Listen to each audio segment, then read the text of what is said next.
नमस्कार मित्रांनो, मी रोहन वासनिक. आजचा जो टॉपिक आहे तो बघूया आपण. आजचा टॉपिक आहे क्रियाविशेषण अव्यय.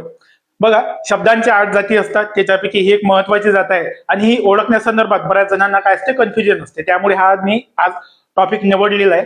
बरं, क्रियाविशेषण अव्यय कसं ओळखायचं हे बघण्या अगोदर त्याचा अर्थ काय होतो ते सांगतो. आता इथं जे आहे तुमचा वेळ वाचला पाहिजे म्हणून मी अगोदर थोडी माहिती इथं लिहून ठेवलेली आहे. परंतु तुम्ही काय करा, तुम्ही मी जे बोलत आहे त्याकडे लक्ष द्या तुम्ही अगोदर. त्याच्यानंतर मग तुम्हाला बोर्डवर सुद्धा समजून सांगतो. ठीक आहे, बघा. याचं नाव काय?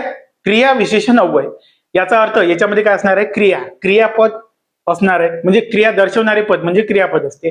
आणि विशेषण याचा अर्थ विशेष माहिती देणारा शब्द. आता शब्दांची एक जात विशेषण सुद्धा आहे. तर विशेषण नामाबद्दल माहिती देतो, ठीक आहे. परंतु हे जे क्रिया विशेषण अव्यय आहे हे क्रियापदाबद्दल माहिती देतो. म्हणून याची व्याख्या कशी केली जाते? क्रिया विशेषण अव्यय म्हणजे असा शब्द जो वाक्यातील क्रियापदाबद्दल माहिती देत असतो, ठीक आहे.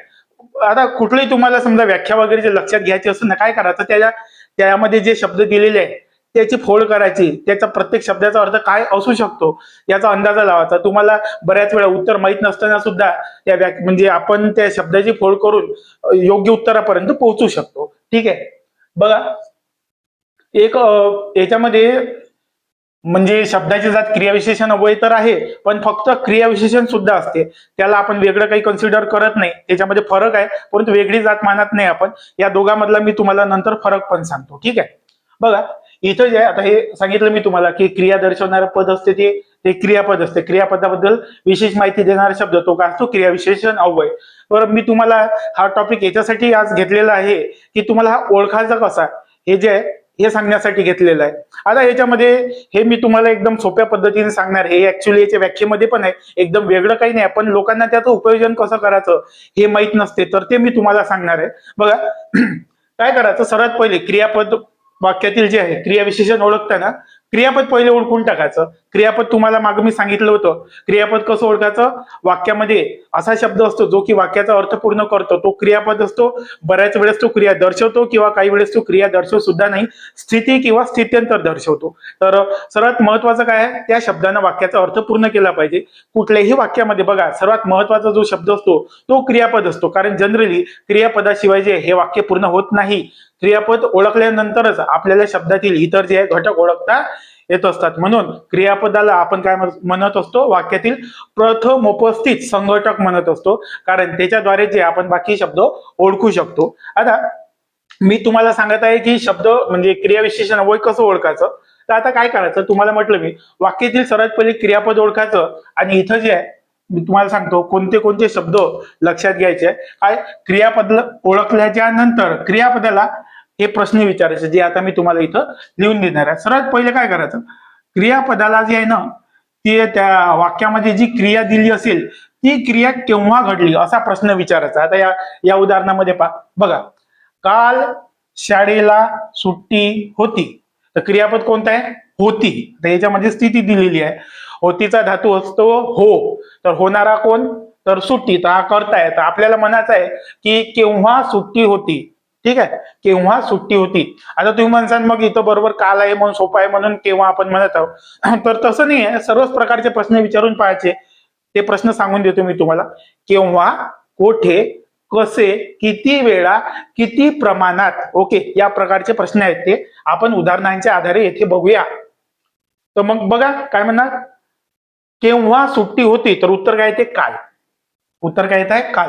म्हणून काल जो आहे हा काय झाला? आपला क्रियाविशेषण अव्यय, ठीक आहे. नेक्स्ट, आता दुसरं वाक्य आपल्याकडे, परमेश्वर सर्वत्र असतो. क्रियापद सर्वांना माहिती आहे. क्रियापद कुठला आहे? असतो. तर या ठिकाणी बघा, कोठे केव्हा असतो तर उत्तर काही येत नाही, सर्वत्र येत नाही. मग कोठे प्रश्न विचारायचा. काय म्हणसान? कोठेने प्रश्न विचारा. कोठे असतो किंवा परमेश्वर कोठे असतो तर उत्तर काय येणार? सर्वत्र. म्हणून हा सर्वत्र जो आहे हा याच्यामधला काय असेल? क्रियाविशेषण अव्यय असेल. म्हणून दुसरा जो प्रश्न आहे जो आपल्याला क्रियापदाला विचारायचा आहे तर तो आहे म्हणजे केव्हा घडते. क्रिया केव्हा घडते, सॉरी केव्हा नाही, कोठे. इथं चुकून मी केव्हा लिहिलं, कोठे. दुसरा जो आपल्याला प्रश्न म्हणायचा आहे तर तो आहे कोठे घडते. क्रिया कोठे घडते. बघा काय म्हटलं मी, पहिला कोणता असतो? केव्हा. आणि दुसरा जो असतो तर तो प्रश्न कोणता विचारायचा क्रियापदाला? क्रिया कोठे घडते, तर उत्तर इथं येत आहे सर्वत्र. ठीक आहे. नेक्स्ट आता तिसरा जो प्रश्न क्रियापदाला करायचा की क्रिया कशी घडते, कशी, कसा, कसे, सर्व याच्यामध्ये शब्द येऊन गेले. लक्षात ठेवा, क्रिया कशी घडते तर याच्यामधलं क्रियापद आहे चालतो, तो हळू चालतो. तर आपण क्रियापदाला प्रश्न विचारू, तो कसा चालतो, कसा, कशी, कसे असे सर्व शब्द याच्यामध्ये आलेले आहेत. कसा, कशी, कसे, तो कसा चालतो तर उत्तर येत आहे हळू चालतो. म्हणून हे आपलं क्रियाविशेषण अव्यय झालं. ओके, 3 प्रश्न सब पाहिले आपण, केव्हा, कोठे आणि कसा. तिसरा आहे आता बघा, तिसरा आहे हे आहे किती प्रमाणात. हा शब्द माहित नाही बऱ्याच जणांना, हे 3 तर माहित असतात पण हे शब्द पण माहित असू द्या. क्रिया किती प्रमाणात घडते. ओके, तर हे वाक्य आहे तो खूप वेगाने धावतो. यामधील क्रियापद आहे धावतो. त्याच्यानंतरचा आपला नियम फॉलो करा. क्रियापदाला हा प्रश्न विचारायचा, तो किती प्रमाणात धावतो. ठीक आहे, किती. आता ह्याच्यामध्ये ऍक्च्युअली थोडा ट्विस्ट आहे. यामध्ये 2 हे आहे क्रियाविशेषण अव्यय. तो कसा धावतो तर वेगाने धावतो. ठीक आहे, हे तर आपल्याला कसा, कशीनुसार तर आपल्याला एक क्रियाविशेषण अव्यय भेटलंच. ठीक आहे, हा शब्द सुद्धा इथं क्रियाविशेषण अव्यय आहे. परंतु आपल्याला अजून एक प्रश्न विचारायचा, तो किती वेगाने धावतो, किती प्रमाणात वेगाने धावतो. तर खूप प्रमाणात वेगाने धावतो, खूप प्रमाणात वेगाने धावतो. खूप सुद्धा काय होणार, क्रियाविशेषण अव्यय होणार. किती प्रमाणात वेगाने धावतो असं म्हणावं लागेल. आता खूप जो शब्द आहे ना, याच्याबद्दल विशेष माहिती अशी की खूप जो आहे हा विशेषण म्हणून सुद्धा वापरला जातो आणि क्रियाविशेषण म्हणून सुद्धा वापरला जातो.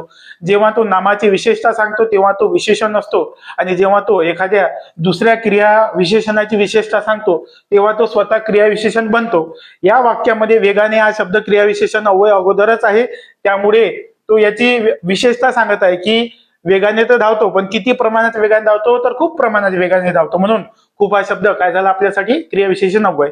बरं, आता अजून एक प्रश्न विचारला जात असतो, तो म्हणजे किती वेळा किंवा कितीदा. ओके, काय म्हटलं मी, किती वेळा किंवा कितीदा असं म्हटलं तरी चालेल. याच्यामध्ये सुद्धा आता पहिले वाक्य वाचतो मी, तो वारंवार तेथे जातो. चला क्रियापद सांगा. क्रियापद आहे जातो. तर आता हे एवढे प्रश्न विचारून पाहिजे. केव्हा जातो उत्तर येत नाही, कोठे जातो उत्तर येत आहे, तेथे, तेथे सुद्धा आपला क्रियाविशेषण अव्यय झाला. हा सुद्धा इथं क्रियाविशेषण अव्यय झाला. मग अजून आहे का ते आपल्याला चेक करायचं आहे. चला आपला प्रश्न विचारूया, किती वेळा तेथे जातो तर उत्तर येणार वारंवार तेथे जातो. काय उत्तर येते, वारंवार तेथे जातो. किंवा तुम्ही असे म्हणू शकता, इथं मी समजा शब्द वारंवारच्या ऐवजी महिन्यातून असं म्हटलं मी, महिन्यातून तो 2दा तेथे जातो. तर हे वारंवार आणि हे 2दा, हे दोन्हीही आपले काय असणार, क्रियाविशेषण अव्यय असणार. तर अशा पद्धतीने हे प्रश्न जे आहे हे लक्षात ठेवा. काय काय म्हटलं भाऊ, केव्हा, कोठे, कसे, त्याच्यानंतर किती प्रमाणात आणि किती वेळा, हे एवढे प्रश्न जे आहे एवढे लक्षात ठेवा. याचं उत्तर जो वाक्यामध्ये शब्द येत असतो तो असतो आपलं क्रियाविशेषण अव्यय. आता एक सांगतो तुम्हाला मी, क्रियाविशेषण अव्यय ओळखणं तसं सोपं आहे, परंतु कठीण याच्यासाठी जाते की एक असते सिद्ध क्रियाविशेषण अव्यय, एक असते साधित क्रियाविशेषण अव्यय. सिद्ध हे मूळचे क्रियाविशेषण अव्यय असतात आणि साधित जे आहे हे शब्दांच्या इतर जातींपासून बनलेले असतात आणि ते मग मुलांना जे ओळखण्यासाठी थोडं कठीण जातात. तर क्रियाविशेषण अव्यय हा जेव्हा मी मराठी व्याकरणातील पूर्णचं पूर्ण प्रकरण शिकवणार तेव्हा खूप डिटेलमध्ये मी तुम्हाला सांगणार. सध्या मी तुम्हाला फक्त बेसिकच माहिती देत आहे. बरं, अगोदर हे जे एक मी इथं लिहून ठेवलेलं आहे, एक आहे क्रियाविशेषण आणि एक आहे क्रियाविशेषण अव्यय. आता फक्त क्रियाविशेषण सुद्धा हा शब्द वापरला जातो आणि क्रियाविशेषण अव्यय ह्या दोन्ही शब्दांचा मिळून शब्द वापरला जातो. दोघांमध्ये थोडासा फरक आहे. आता इथं थोडंसं टेक्निकल होणार आहे, बरोबर लक्ष द्या तुम्ही. बघा, एक असते क्रियाविशेषण आणि एक असते क्रियाविशेषण अव्यय. या दोघांमध्ये फरक काय बघा. क्रियाविशेषण जो आहे ना हा सव्यय असतो. कसा असतो ते सांगतो मी. आणि हा क्रियाविशेषण अव्यय असतो. हा सव्यय, आता शब्दांच्या 8 जाती असतात ना, पहिलं असते नाम, सर्वनाम, विशेषण, क्रियापद. ह्या पहिल्या 4 जाती आहेत. कुठल्या कुठल्या, नाम, सर्वनाम, विशेषण आणि क्रियापद. ह्या 4 जाती वाक्यामध्ये कर्ता किंवा कर्म यांच्या लिंग, वचन, पुरुष याच्यानुसार बदलू शकतात, म्हणून त्यांना आपण काय म्हणत असतो, विकारी जाती. बरं, आता हे वाक्य सर्वांनाच माहिती आहे बरं की क्रियापद जे आहे हे बदलत असते, त्याच्यानुसार ती म्हणजे एखादी जात जी आहे ही आपण विकारी कधी सांगतो, जेव्हा ती कर्त्याच्या किंवा कर्माच्या लिंग वचन पुरुषानुसार बदलते. बरं, लिंग आणि वचनापर्यंत ठीक आहे, परंतु पुरुषानुसार जे आहे बऱ्याच जणांना ती जात कशी बदलते हे माहीतच नाही आहे. मी थोडक्यात सांगतो, नंतर मी डिटेलमध्ये व्हिडिओ बनवणारच आहे. बघा आता, तो चांगला खेळतो असं एक वाक्य आहे आणि इथं लिहिलंय मधू हळू चालतो. या दोघांमधला मी तुम्हाला फरक सांगत आहे बरं. हा बघा आता, याच्यामध्ये क्रियापद आहे खेळतो. तर आपला प्रश्न आहे कसा खेळतो, तो कसा खेळतो. उत्तर इथे चांगला खेळतो. तर तुम्हाला म्हटलं होतं मी कसा, कशी, कसे च उत्तर येणारे शब्द हा काय असतो, क्रियाविशेषण अव्यय असतो किंवा क्रियाविशेषण असतो. तर आता हे तर समजलं आपल्याला की हा चांगला शब्द या वाक्यामध्ये एकतर क्रियाविशेषण आहे किंवा क्रियाविशेषण अव्यय आहे. आता प्रश्न असा आहे की क्रियाविशेषण आहे की क्रियाविशेषण अव्यय आहे ते आपल्याला बघायचं आहे. तर कसा खेळतो, तो उत्तर त्या चांगला खेळतो. आता मी जर का हे नाम, हे आपलं सर्वनाम आहे समजा, मग सर्वनामला हे पुल्लिंगी आहे, तो पुल्लिंगी आहे, त्याला स्त्रीलिंगी केलं मी, तोच ती केलं. ठीक आहे, मग हे मी काय केलं, लिंगाचा बदल केला. काय केला, लिंगाचा बदल केला कर्त्याच्या रूपामध्ये. ठीक आहे, लिंग बदल म्हणतो आपण याला, लिंग बदल कर्त्याच्या रूपामध्ये. तर मग तोच ती केलं, स्त्रीलिंग केलं, तर हाही शब्द बदलला ना, चांगलं तर काय झालं, चांगली. मग तुम्हाला काय म्हटलं मी, क्रियाविशेषण अव्यय मध्ये जे आहे कर्त्याच्या लिंग वचन पुरुषानुसार बदल नाही होत, इथं झाला. म्हणजे हा आपला जो आहे क्रियाविशेषण नाही, फक्त लक्षात ठेवा या सवय याचं नाव नाही, हे शब्दाची विकारी जात आहे म्हणून मी सवय लिहिली. इथं फक्त तुम्ही असंच लक्षात ठेवा क्रियाविशेषण, आणि तिकडं इथं मात्र हा पूर्ण शब्द लक्षात घ्यायचा, क्रियाविशेषण अव्यय. बरं, चांगलाच चांगली झालं, खेळतो बद्दल माहिती दिली, हमखास तो क्रियाविशेषण आहे, परंतु फक्त क्रियाविशेषण आहे, क्रियाविशेषण अव्यय नाही आहे. का, कारण लिंगानुसार त्याच्या रूपामध्ये बदल झाला. आता ते पाबर, तिकडचं वाक्य पाबर, मधू हळू चालतो. ओके, क्रियापद सांगा, चालतो, चालणारा कोण, मधू. बरं, कसा चालतो, हळू चालतो. आता याच्यामध्ये पहा, हळू असा शब्द आहे, हा एक 100% क्रियाविशेषण अव्यय. का, कारण ही अविकारी जात आहे. बरं, पहिले आपण चेक करू ना, नंतर आपल्याला समजणार क्रियाविशेषण अव्यय आहे की क्रियाविशेषण आहे फक्त. तर मी इथं सुद्धा याच्याप्रमाणे लिंग बदल केला. इथं मधू हा पुल्लिंगी होता समजा, तर इथे मी स्त्रीलिंगी शब्द घेतला, ती घेतला. इथं कोणतेही चालते, स्त्रीलिंगी शब्द आला पाहिजे. ठीक आहे, ती हळू चालते. क्रियापद बदललं, चालतो चालते. क्रियापदाचा सध्या विषय चालू नाही, क्रियापद तो ऑलरेडीच काय विकारी, आपलं विकारी जात आहे, ती बदलते. बरोबर आहे, आपल्याला हे पाहायचंय हळू. हा जो आहे हा आपला क्रियाविशेषण, हा क्रियाविशेषण आहे आपला.